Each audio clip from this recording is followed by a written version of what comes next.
Hello, everyone. It is another cold day in New York. We are really having a cold winter this year, but at least it is nice and sunny out today. We are going to see some of the first gallery shows of the year in Chelsea, even though, disclaimer, some of these shows, like the Ellsworth Kelly show at Matthew Mark's gallery, actually opened last year. Our first stop is Kurimanzutto Gallery, and this is a very unique exhibit featuring a decade-plus long collaboration between the Soundwalk Collective and Patti Smith.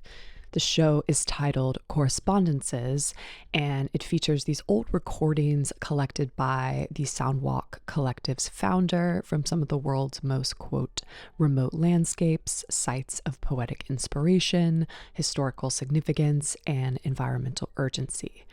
And they've turned them into these immersive soundscapes. So in total, the collection runs for 111 minutes, moving from the resilience of nature in Chernobyl's aftermath to wildfires worldwide since Patti's birth year, wild animals, and more. In my opinion, the most important and powerful thing highlighted, especially given the fact that this was created before the devastating fires broke out in LA, is the impact of climate change. So Patti Smith's iconic voice booms throughout the gallery as she recites the various wildfires taking place worldwide over the years.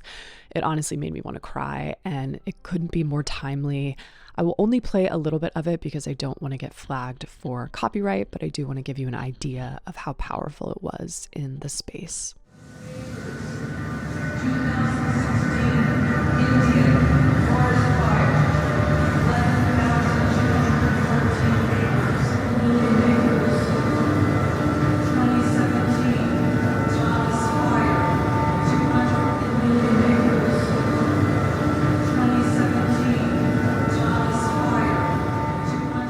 The backlit cabinets in the center of the room feature a variety of things, such as handwritten lyrics and texts by Patti Smith, photographs of objects expelled from the sea near Ostia, where Pasolini was killed, and more.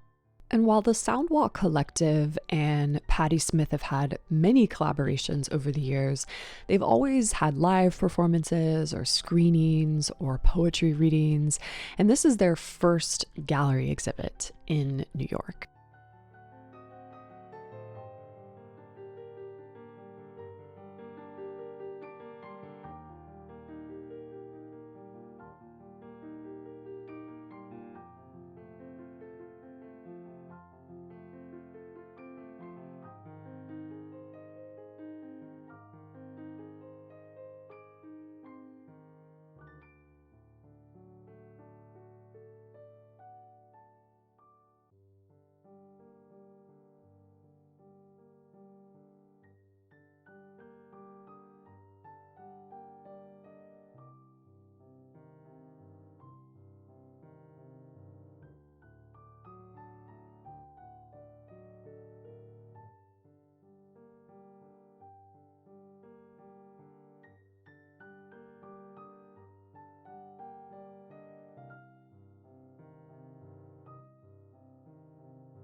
Our next stop is Matthew Mark's gallery to see an exhibit titled Ellsworth Kelly Black and White. And it features 9 black and white paintings and sculptures made by Ellsworth Kelly between 1953 and 2012. Kelly described the power of black and white as, quote, the complete absence of color and the totality of light, the contrast of which allowed for a pure investigation of form. The investigation of pure form, line, and color is something that Ellsworth Kelly is famous for alongside many other minimalist artists from that time, such as Frank Stella and Agnes Martin. I'll be sure to leave the dates of when each work was created on the screen as well, so you can appreciate how they evolve over time. While all of the works all initially appeared to me to be canvas, some are shaped canvas that are superimposed on top of one another, but then there are sculptures in bronze and aluminum. So the newest work featured in the exhibit is from 2012, and it is a painted aluminum relief.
Here's a great example of some of the inspiration behind some of these works.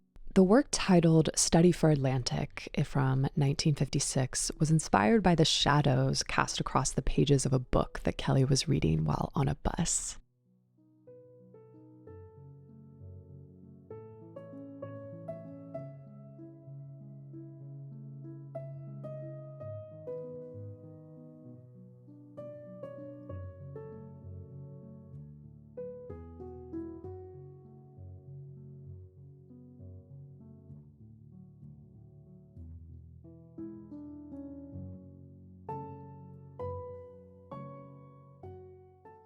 Our next stop is Petzel Gallery to see a very extensive exhibit of works by the British-born, New York-based artist Nicola Tyson. So Tyson has a really unique style that sits between abstract and figurative, playing with a variety of colors and texture. So to achieve these unique textures, she first uses a color wash to create her foundation, and then a dry brush technique to build up the contour and lines.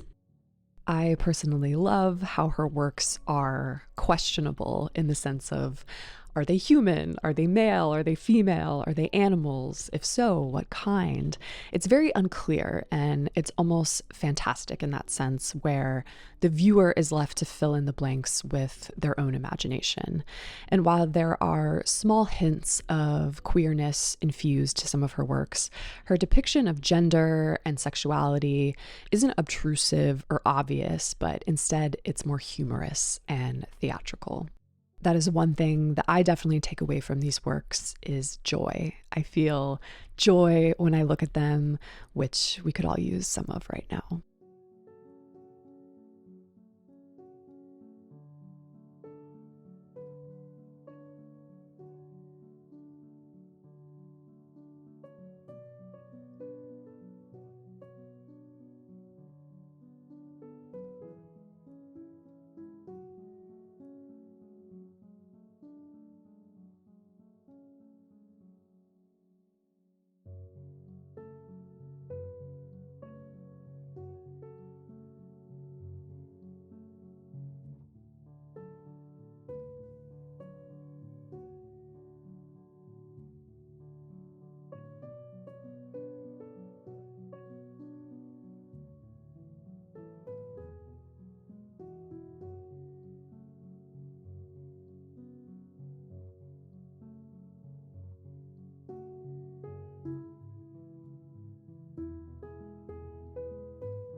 Our next stop is Pace Gallery, and a little warning, you all are in for a real treat. Black and white seems to be a prominent theme for today, and I'm not upset about it. This is an exhibit of works by Louise Nevelson that's in celebration of the 62-year history the gallery has had with the artist. So fittingly, the show is curated by Arnie Glimcher, which, if you're not familiar, is the founder of Pace. Apparently, Nevelson took Glimcher under her wing when he was young, and she introduced him to all of the most important abstract expressionist artists, bringing him into the fold of the New York art world. And in turn, Glimcher later helped Nevelson achieve a new level of international recognition.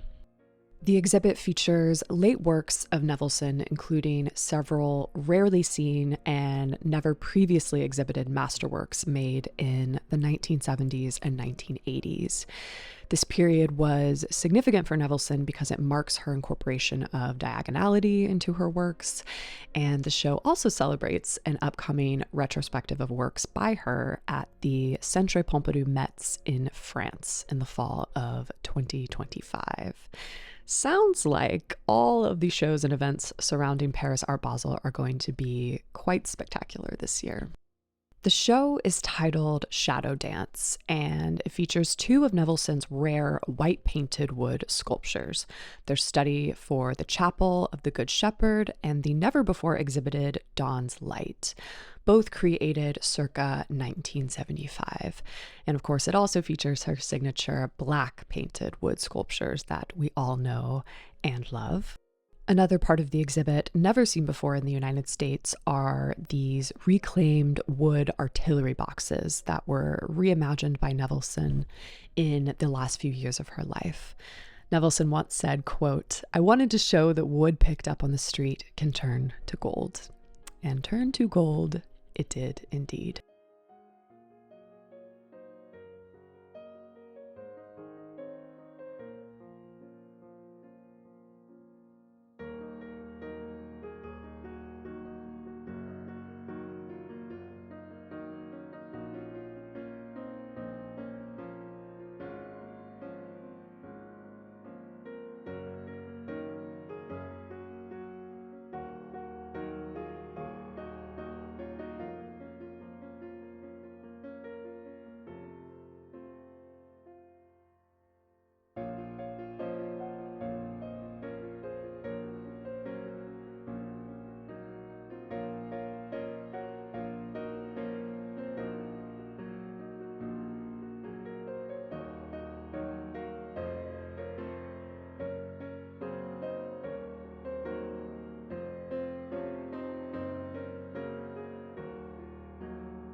We're going to end this little gallery tour on a very powerful note before we enjoy more of the sunshine on the High Line.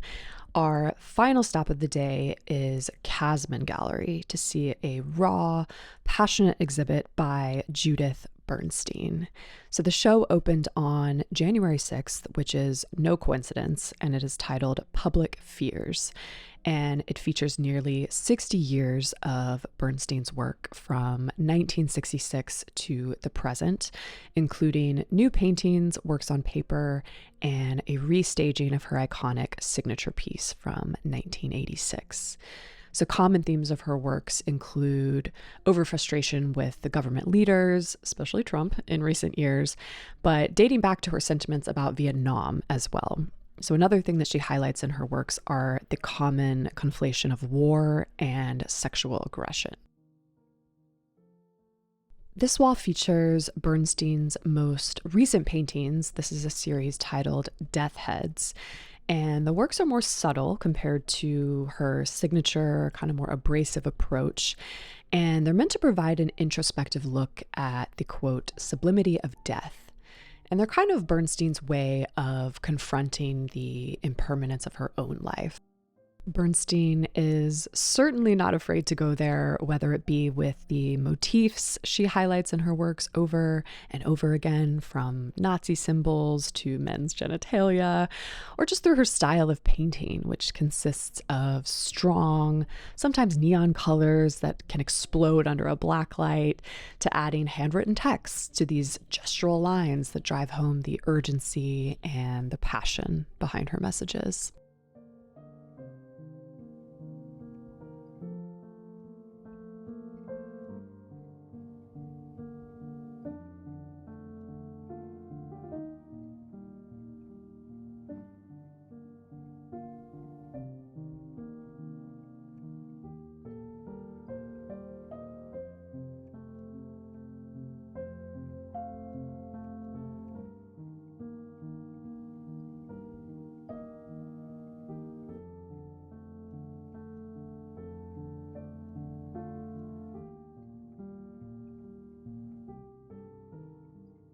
And now I'm going to enjoy a little bit of the High Line. Believe it or not, it's not as busy as it normally is, probably because it's like 20 degrees outside, but that's okay. It is absolutely stunning out.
I also wanted to give a little PSA that there is a Fabrik. This is a fantastic bakery from Sweden, now in meatpacking, which is not too far from Chelsea Galleries if you need a little pick-me-up. So this is where I will leave you all, and I will see you all in my next video.